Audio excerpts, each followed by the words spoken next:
मैसूर शहरी विकास प्राधिकरण मामले में कर्नाटक के मुख्यमंत्री सिद्धारमैया बुरी तरह फंस गए हैं। अब उनके खिलाफ केस चलेगा। राज्यपाल थावरचंद गहलोत ने उनके खिलाफ मुकदमा चलाने की मंजूरी दे दी है। सीएम सिद्धारमैया पर जमीन आवंटन में गड़बड़ी का आरोप है। वहीं मूड़ा मामले में राज्यपाल ने पिछले दिनों मुख्यमंत्री सिद्धारमैया को कारण बताओ नोटिस भेजा था।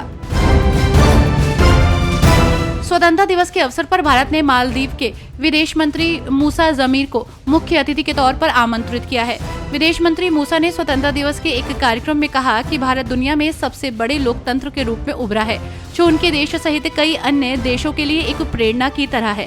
तो वहीं आमंत्रण के लिए विदेश मंत्री और भारतीय राजदूत के प्रति आभार प्रकट किया। पेरिस ओलंपिक में भारत का नाम रोशन करने वाली विनेश फोगाट भारत पहुंच गई हैं और उन्होंने दिल्ली एयरपोर्ट पर लैंड किया है, जहां उनका भव्य स्वागत किया गया। आपको बता दें कि विनेश के स्वागत के लिए एक कार्यक्रम बनाया गया, जिसके तहत वो द्वारका एक्सप्रेसवे से लेकर हरियाणा के चरखी दादरी के बलाली गांव तक रोड शो करेंगी। कानपुर में शुक्रवार देर रात हुए ट्रेन हादसे को लेकर रेलवे ने किसी साजिश की ओर इशारा किया है। हादसे की जांच आईबी और उत्तर प्रदेश पुलिस को सौंपी गई है। रेल मंत्री अश्विनी वैष्णव ने भी एक्स पर जानकारी दी है और उनका कहना है कि ट्रैक पर रखी किसी चीज से टकराने के कारण हादसा हुआ है। सीएम ममता बनर्जी ने कहा कि करीब 40 लोगों के एक ग्रुप ने आरजीकर अस्पताल में घुसकर इमरजेंसी विभाग, नर्सिंग यूनिट और मेडिकल स्टोर में तोड़फोड़ की। उन्होंने दावा किया कि हंगामा और तोड़फोड़ की घटना में लगभग 100 करोड़ का नुकसान हुआ है। आपको बता दें कि भीड़ ने उस मंच पर भी तोड़फोड़ की, जहां जूनियर डॉक्टर एक ट्रेनी महिला डॉक्टर के रेप और मर्डर के खिलाफ प्रदर्शन कर रहे थे और सुरक्षा की मांग कर रहे थे।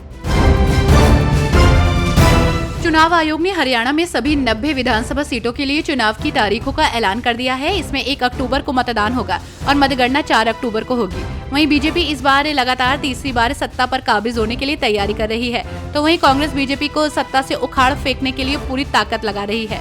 हालांकि इस बार हरियाणा का चुनाव 2019 की तुलना में बेहद दिलचस्प होने जा रहा है।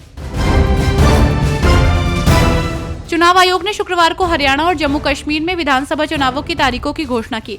वहीं महाराष्ट्र और झारखंड के लिए चुनावी कार्यक्रमों का ऐलान न करने पर कांग्रेस नेता पवन खेड़ा ने केंद्र सरकार पर तंज कसा।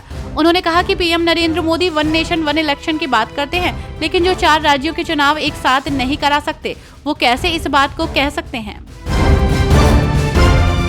जम्मू कश्मीर में विधानसभा चुनाव को लेकर बीजेपी अध्यक्ष रविंदर रैना ने कहा कि बीजेपी मजबूती से घाटी और जम्मू में चुनाव लड़ेगी।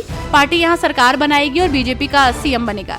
पार्टी किसी से गठबंधन नहीं करेगी। इस केंद्र शासित राज्य में अनुच्छेद 370 हटने के बाद पत्थरबाजी बंद हुई है।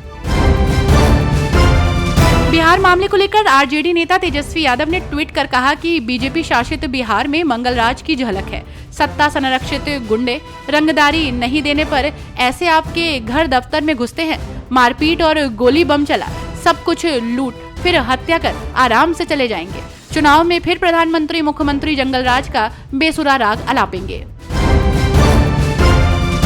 69,000 शिक्षक भर्ती मामले पर हाईकोर्ट ने कल फैसला सुनाया है और नई सूची जारी करने का आदेश दिया है, जिसको लेकर यूपी के डिप्टी सीएम केशव प्रसाद मौर्य ने ट्वीट करते हुए कहा कि शिक्षकों की भर्ती में इलाहाबाद हाईकोर्ट का फैसला सामाजिक न्याय की दिशा में स्वागत योग्य कदम है।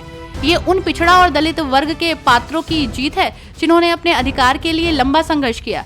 उनका मैं तहे दिल से स्वागत करता हूँ।